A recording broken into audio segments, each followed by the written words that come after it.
Venerdì 14 marzo, Santa Matilde di Germania. È il 73esimo giorno dall'inizio dell'anno, ne mancano 292 al termine. Il sole sorge alle 6:25 e tramonta alle 18:15. La luna sorge alle 13:53 e tramonta alle 4:57.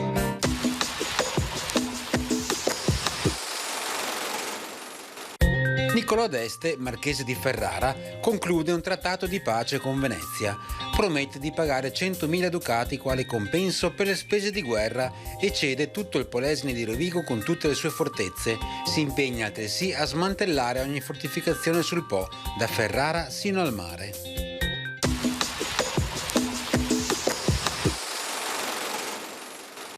Le previsioni per domani: cielo parzialmente nuvoloso con qualche schiarita alternata da nuvolamenti, specie per nubi medio-alte.